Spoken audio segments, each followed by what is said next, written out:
start na tayo. Ano, pakinig kayo So, habang nagturo ako, recorded na lang din siya para dire-diretso na. No? Kasi ayoko na lang edit. Tulungan nyo na yung sarili nyo na mag-relive tayo dyan, no? Okay? Kasi gusto ko lahat kayo makapasa. So, grabe yung effort ko, di ba? At ito pong ginagawa natin, ginagamit pa rin ito on board. Kaya sa on-board, ito yung mapapamana sa inyo, sa inyong lahat. Okay? So, unang step, convert mo to, yung local time into UTC time. So, yung application niya, zone description, minus 8 hours. Okay? So, ang sagot is 0 to 30 UTC time. Okay? So, ngayon, lahat po, pupunta tayo sa Nautical Almanac. We're going to go to the date of March 8, 2026, 02. Ano po yung GHA ng sun? 207. Isa lang po. 17.5. Okay? Declination, katabi lang yun. 0.4 degrees. 56.3. South. Okay. Yung D-correction, ano po yung sequence niya? Increasing, decreasing? Decreasing. So, minus. Ano yung value nung D-correction? 1.0. Okay? I-zoom mo itong pagsusulat na sa ASUS. Okay. Ngayon, pupunta tayo sa increments correction. Paki-screenshot mo lang po yung page kasi ilalagay natin sa video, no? Yung page nung... Ito ba? Okay. So, increments correction, 30 minutes, 30 seconds. Ano yung sagot? 7 degrees. 7 degrees. 37.5. Okay, so we'll do the math, no? Okay, so 0, 14, 15, 5, 5. Okay, tapos 214 degrees. Okay? Longitude 008. Okay, 30.5. So dito, ano value ng 1.0? 0.5. Okay. So yung minus natin siya. So ano yung true declination?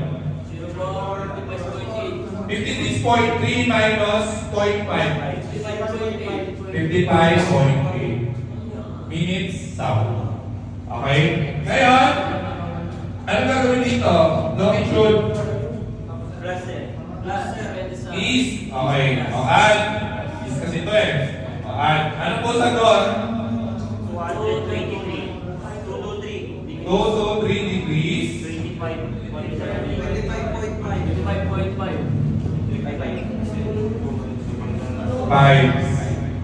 25.5. Uy, galing nyo Okay. So, ang pangalan niya is East. Okay. Next, we go to Norris Nautical Table. Okay? Okay, so we have the table A. So we need LHA 223 tapos latitude 10 degrees. So ayan po siya, no? Okay, so 0.19. Okay, 0. Yung pangalan, sabi dun sa rule, ito po yung rule, halika dito. Ayan po yung rule. Name opposite to latitude except 90 and 270. So between 90 and 270 po yung latitude, LHA, no? So yung pangalan niya, the same. North pa din. Okay? Next, dito na tayo. Yan, third pin na. Magkatabi lang po sila. 2, 2, 3. Tapos yung declination, round off, 0, 5. Okay po? So 0, 5, 2, 2, 3. Ayan, 0, 5. Point 13.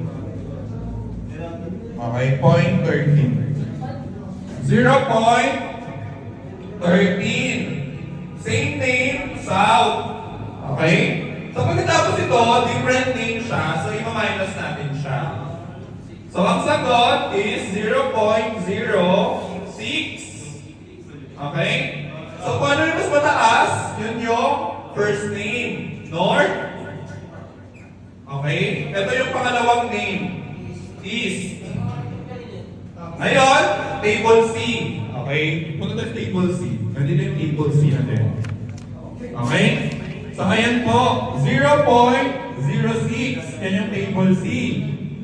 Tapos, yung latitude 10. Okay? 0.06 tapos 10. Pangatlo siya, 86.6. Yan. So, yung letter C natin, 86.6 degrees. This is our azimuth.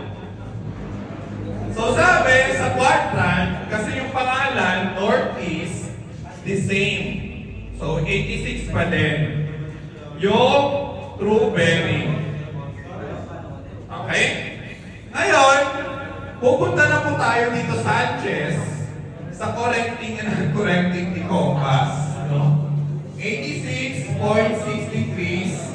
Yung gyro bearing ng sun, 087.0. Ito yung nakita ng mata mo. Okay? So, ang sagot, 0.4 degrees west. Bakit? Compassless, error east. Okay? So, ngayon, yung gyro course, makita mo to saan? Gyro compass. Okay, nakita mo doon, given to ha, given din to, given din to. Okay? 4.2 degrees. Later, tingnan natin yung direction. So, gyro course is 090 degrees. So, west is add. So, 090.4 degrees. Magnetic course, nakita mo saan? Magnetic compass. Okay? So, nakita mo siya, 095 nakalagay doon. So, ang sagot is 4.6 degrees west. Okay? Tapos, yung variation, 4.2 east, no? So, pabaliktarin daw yung rule. So, baliktarin mo siya. Ay, sorry. West pala to. Okay, tapos east. So, minus 0.4 degrees. Ano mas malaki? West. Okay? Tapos, babalik ka natin siya dito. Yung compass, 095. Division, 0.4. Westerly minus, magnetic course is 094.6 degrees. Variation, 4.2 degrees west. Minus ulit. So, 090.4 degrees. So, magkapareho sila. Okay, so tama yung sun natin. Gets? Thank you.